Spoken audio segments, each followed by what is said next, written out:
Well, in Southeast, in our middle school, the kids formed a gang called Dipset. And they used to like bank people. They used to just beat the shit out. They would just find a random kid and whoop his ass. And so they would just start fucking like, you know, like crip walking, like Dipset, bitch. They just start fucking beating the shit out of a kid. And I was like, Dipset, what the fuck? And then our friends were like, oh, that's like a rap group. Dipset. So looked it up. We're like, this music is fucking awesome. So you found out about Dipset through the gang that took their name. Middle school, yeah. Did you have any run-ins with Dipset the gang? Yeah, we did, but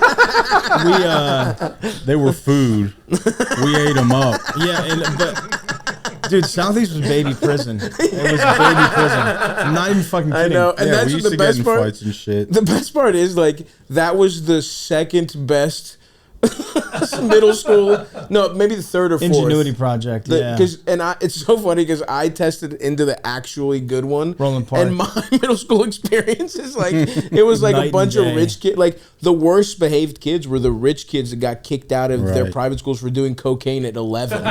Those were the pieces. And you guys had like and there was like a couple kids that were like, but even our kids were not. So many Southeast stories. Well, we were in like the smart kid class, and then we had like this nice like privately funded back room, and like the tables and chairs were nice, and everyone else, the rest of the school just looked like Gen Pop, like cardboard walls and shit. You could like punch holes through them. It's terrible. And there was like space between the wall and the ceiling. They're like cubicles, basically. Cubicles. One time our English teacher was sick, so we had to spend the day with some like normal teacher, and someone threw a used condom over the fucking space, and it just landed on the floor. Some like 7th grader. That was the first time I saw a condom. And I was like, what the fuck is that? Like, these kids are fucking in 6th and 7th grade. Like, it was wild. It was all Dipset. It was just getting pussy, dude, left and right. And I think, so then they finally let us, like, we played tackle football on, like, hardwood gym floors. Like, that's how you got respect in Southeast. Like, if you weren't a pussy, you would play in the gym tackle football. And so it was, like, ingenuity. They were like, let's kick these nerds' asses in football. Right. And I was just obliterating kids. Just, like, fucking head hunting and, like, headbutting kids. And they started calling me, like, Baby Urlacher. And they all started loving me. So I started gaining respect with like the normal kids and stuff, and I was like the middleman. So anytime they're like, just letting you know, we're gonna beat the shit out of your friend after school. And so they would come to me like I was like the fucking I ran it was like a little baby gang, like click politics and shit. Fucking baby prison politics. And so I would go over to my friend. I'd be like, hey, like, do you have a ride after school, basically? Like, I'm like, don't get on the bus. And I'll tell him, like, you're going to get fucking killed after school. And God damn, that's so fucking funny, dude. I distinctly remember one time he was talking mad shit to this kid, this scary kid. Like some kids were honestly terrifying. I think it may have been. Oh, he was 16 years old in the 7th grade. He was like 6 feet tall in middle school. Jacked. Like had abs and shit. Fucking like throwing the ball off the backboard and just fucking dunking like it, a grown ass. And I was talking and shit. This kid, for everyone at home, was like, he was probably like 5'4" and like school, pudgy and like come from a Greek family where it's like all this fake. He was like the runt of all his cousins, and they were like bigger and more successful and like getting pussy and athletic. So he just thought bravado is how you got respect. Because they never really beat him up that bad in his family. And even in Greek town, it's like we would fuck each other up a little bit, but it would be like you would punch one kid bad, he would fall and be like, I beat you in the fight. So he never really experienced like true consequences from like that middle school. He didn't until he did.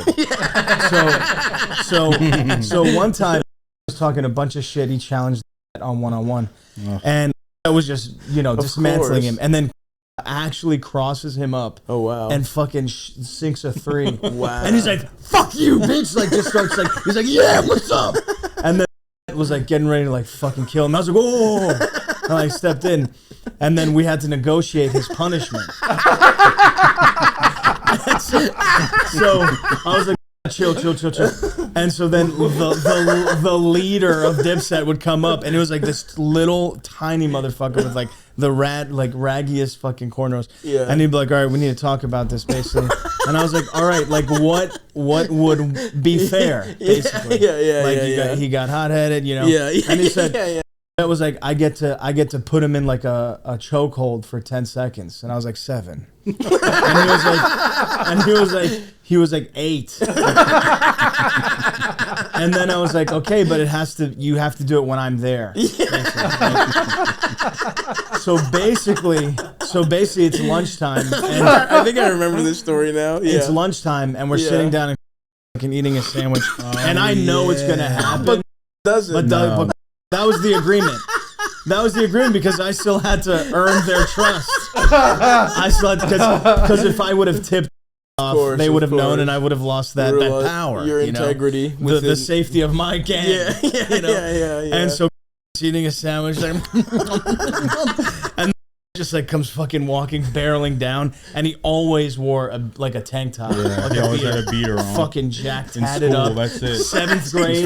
Seventh grade. And your school had a uniform. You had to wear blue polos, right? Yeah. And by the way, the cafeteria is packed. Dude, like shoulder that to shoulder. Cafeteria was. And he just fucking snatches his neck, and he's like, just like really squeezing. And it's like Carlos play. He was like, and then I'm like 1, 2, 3, just like counting the chokehold. And I'm like, all right, let him go. And he finally like let him go. And I was like, what the fuck? I was like, I'm sorry, dude. It was the only way. Like, trust me, they wanted to fucking kill you. That place was fucked up now that I think about it.